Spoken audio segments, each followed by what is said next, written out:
Assassin's Promise by Thomas Woodward, Chapter 141. The child blinked, and the moment was gone. Only a young woman stood before them now, the image of the lifelike serpent as if it had never been. She looked no older than Zabi himself. Perhaps they would be spared. He hoped fervently that none would die today. An uncertain frown creased the young woman's forehead, her crimson curls falling in waves around her small figure. Who was she? Was this really the body of their god? Zabi huddled down beside his mother in the dirt, not risking another look at the strange woman. He sucked in dry air, his body pressed as flat as it could go. This was a time for demons and gods. But which was she? Millie bent to her knees, her vision swimming drunkenly. She held a hand to her head to clear it, and her vision changed again. Doubled over, she was looking at the shifting patterns of gold and onyx that rippled under her gaze. She dared not touch the fabric, lest the beast be freed once more. What had happened to her? Millie, can you hear me? Stay with me, please. Kayana had a look of deep concern on her otherwise impassive face. She moved forward a step, but there was a visible wariness about her, as if she was handling a deadly adder.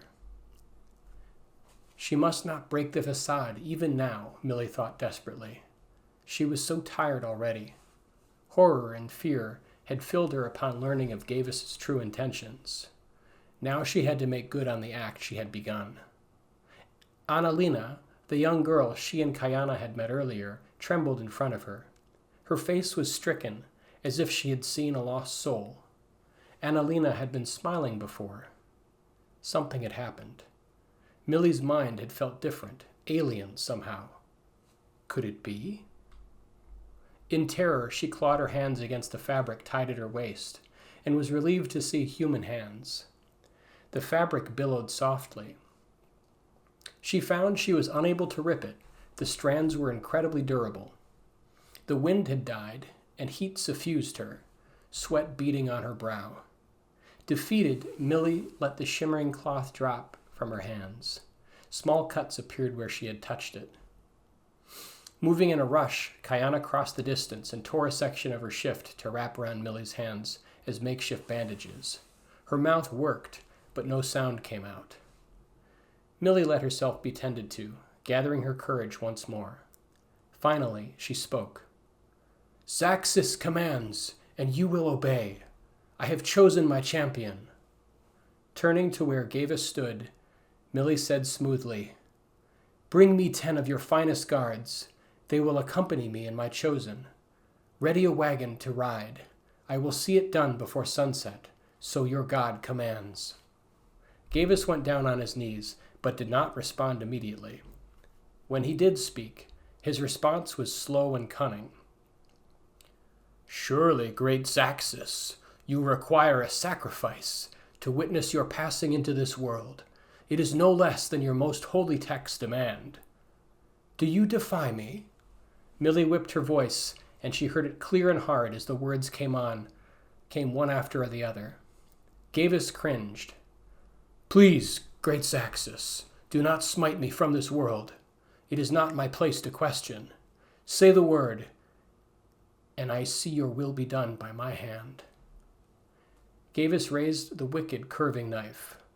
Twin snakeheads rose from its pommel. "Perhaps we should not postpone any longer," Kayana whispered just loud enough for Millie's ears. The bandages bled through in small spots where Kayana had tied it. Millie feared what would happen if she touched the shifting cloth again in anger. The body of a god. Realization dawned upon her, her stomach twisting in revulsion. She spoke hurriedly to Annalena. "My champion, take me to your father, for he will make an offering to appease my thirst." Millie pointed at several armed guards that kneeled near them, prone. "You, prepare the wagon. If any move against my will, stop them." 10 men rose, bronze spears in mailed forms catching the sunlight. With grim precision, they formed a ring around them. spears facing outwards, at a level just above the heads of the masses who had prostrated themselves when she had initially declared herself. Annalena moved as far from Millie as the small ring of spearmen would allow. Kayana stayed within 2 spans, just out of easy reach. Did Kayana fear what she would do? As they left, Millie spoke again. "My people, finish your rites of prayer. Those who do not believe will be visited by me this night. I will visit each of your dreams. If you truly follow Zaxxas, you will have nothing to fear." She let the last word linger as a small group broke away. A few raised their eyes from the dirt and sand, but none moved. That was good. Millie shivered as her arm brushed the fabric at her waist. Strange images passed by her eyes in the space between one blink and the next. Colors and the feeling of shifting movement, a blurring, was all she felt. Millie stooped and emptied her stomach after the others fell out of sight. The men in rimmed helmets said nothing. The hot sand burned through her bandages as Millie regained her feet. She thought of Irna. The woman had been right.